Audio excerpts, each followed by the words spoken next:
안녕하십니까, 장희수 기자입니다. 검찰은 한동훈 검사의 휴대전화를 압수했는데 지금까지 열지 못하고 있어요. 한동훈 검사가 수사에 협조하지 않으면서 자기 아이폰의 비밀번호를 검찰에 제공하지 않은 거죠. 검찰은 수사 의지가 있는 건지 없는 건지 모르겠는데 아직까지 휴대전화를 열지는 못하고 있습니다.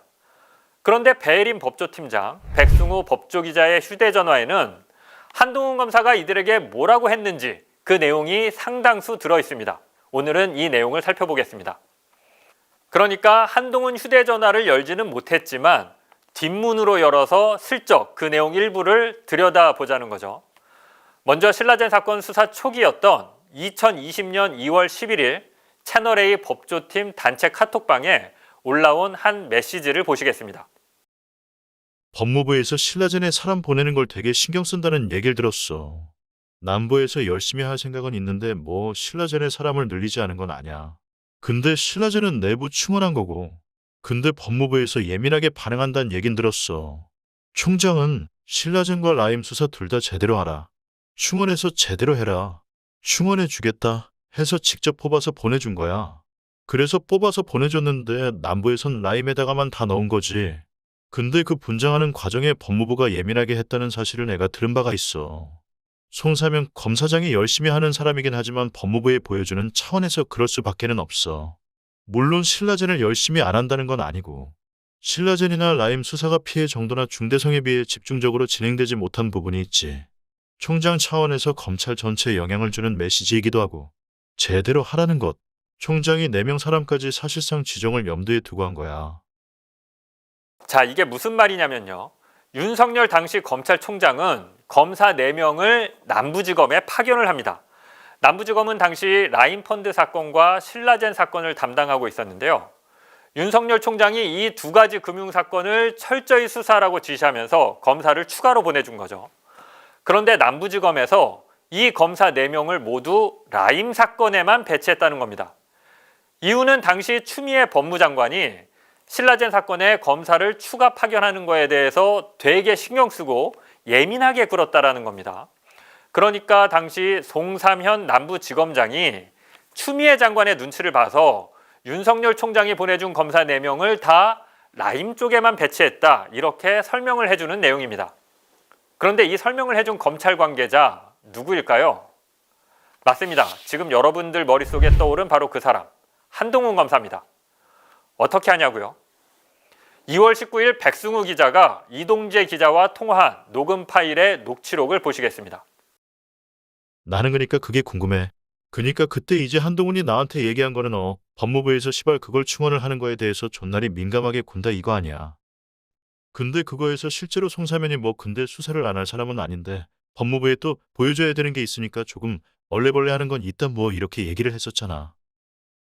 그래갖고 그것만 나중에 그러니까 이동재 기자는 2월 11일에 자신이 단톡방에 올렸던 내용 그대로를 다시 말하면서 이 얘기를 한동훈 검사가 말해준 거라고 특정을 합니다.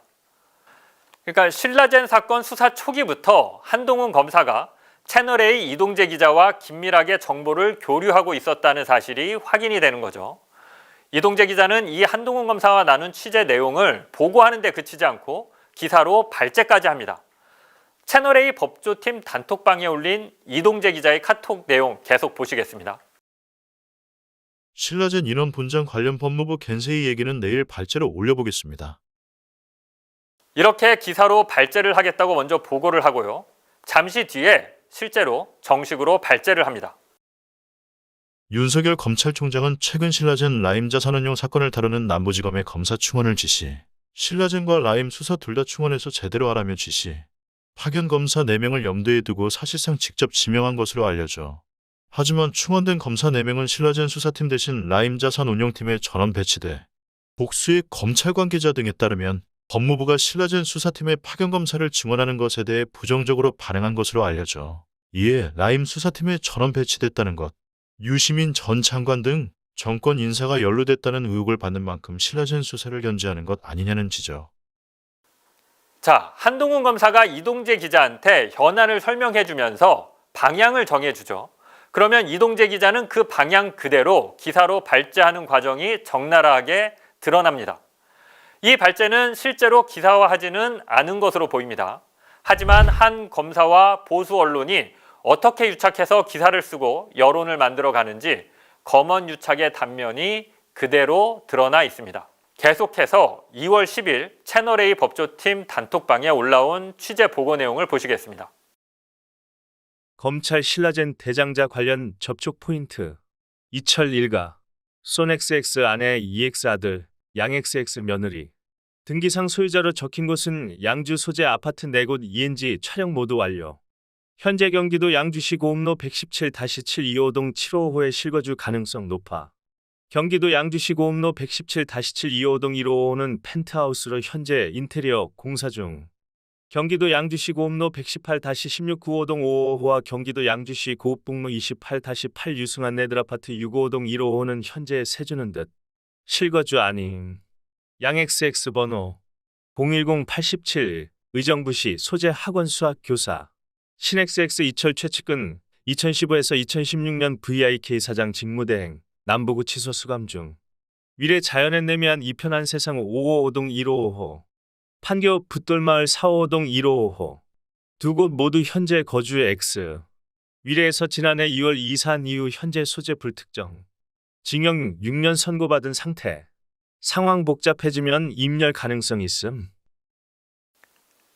개인정보를 제가 일부 지웠는데요. 채널A 단톡방에는 이름, 전화번호, 주소가 모두 그대로 적시돼 있었습니다. 기자들은 이런 개인정보를 알아낼 수 있는 방법이 없습니다. 경찰이나 검찰 같은 수사기관에서 알려주지 않으면 말이죠. 그런데 이 취재보고 제목이 뭐였죠? 검찰, 신라젠 대상자 관련 접촉 포인트였죠. 그러니까 검찰 정보라는 얘기입니다. 이철 대표를 취재하라고 그의 개인정보를 검찰이 채널A 기자들한테 흘려준 것으로 보이는데요. 그렇다면 이동재 기자의 신라젠 취재는 처음부터 검찰이 청부해서 시작한 취재일 가능성이 매우 높습니다. 이렇게 시작된 신라젠 사건 취재는 이후 3월 31일 MBC 검언유착 의혹 보도로 중단이 됩니다. 한동훈 검사는 이때 발등에 불 떨어진 형국이 됐죠. 당시 채널A 카톡방에 올라온 대화 내용을 보면 한동훈 검사의 다급한 사정이 잘 드러납니다. 4월 2일 날 배혜림 법조팀장은 그동안 한동훈 검사와 어떤 대화를 나눴는지 정리해서 자신의 윗선에 보고를 하는데요. 먼저 3월 30일 날 한동훈이 어떤 얘기를 했는지 보시겠습니다. 한동훈 검사장은 MBC 기자가 전화를 걸어왔다고 알려와 전화를 받지 않고 문자 메시지로 대응하겠다면서 안녕하세요, 무슨 말씀을 하시는 것인지 제가 알지 못하겠으니 문자로 구체적으로 질의해 주시면 좋겠습니다. 근거 없는 의혹 제기에 신중을 기해 주시기 바랍니다. 라는 문구로 대응하는 방안을 상해 한 검사장은 오후 6시 14분 MBC 기자가 대검찰청 대변인실에 보낸 질의 내용을 참고용으로 보내요. 오후 7시 29분에는 MBC 기자가 한 검사장에게 보낸 질의 내용을 추가로 보내요. 오후 9시 보도본부장이 주재하고 부본부장과 사회부장과 회의하는 도중 한 검사장에게 2차례 전화를 받았고 녹음 파일과 녹취록의 존재 유무를 묻는 질문에 녹음 파일은 없고 그러므로 녹취록은 없다는 취지로 답변. 자, 3월 30일은 MBC 보도 하루 전인데요. 제가 한동훈 검사에게 반론을 듣기 위해 연락을 했던 날입니다. 그런데 한동훈 검사는 MBC에서 연락이 왔다고 채널A에다가 보고를 하죠. 참 이상합니다. 한동훈 검사 주장에 따르면 이동재 기자랑 신라젠 관련 대화를 한 적이 없다는 거잖아요. 그러면 이동재 기자가 자기 이름을 허위로 팔고 다닌 거고 자기는 피해자인데 가해자인 채널A에다가 항의를 하는 게 아니라 보고를 하면서 협조를 구해요. 그러면서 녹음 파일과 녹취록이 있냐 없냐를 채널A에다가 물어보죠. 아니, 없으면 없는 거지. 있는지를 왜 물어봅니까? 계속해서 3월 31일에 한동훈 검사가 배혜림 팀장과 나눈 얘기를 보실게요. MBC 보도 전까지 10차례 넘게 통화. 한 검사장은 오전 통화에서 MBC의 녹취록은 있을 수 없다. 녹취록이 있다면 달라. 목소리를 확인하지 않고 보도할 경우 부득이 법적 대응할 수밖에 없다는 취지로 대응하겠다고 알려와.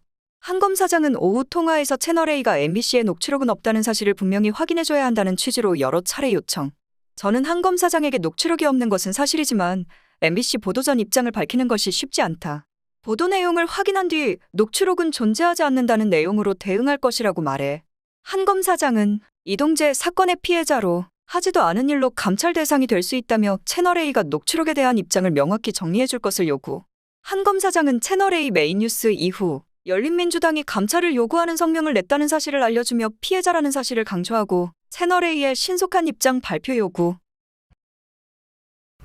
한동훈 검사가 10차례 이상 배림 팀장에게 전화를 해서 녹취록이 없다고 해달라 이렇게 부탁을 했다는 거예요.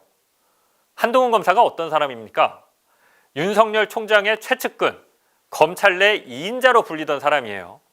그런 권력자가 가해자인 채널A를 고소하고 법적 조치를 취하는 게 아니라 MBC에 녹취록이 없다고 잘 얘기해달라 이렇게 부탁을 하고 있는 상황이 지금 드러나죠.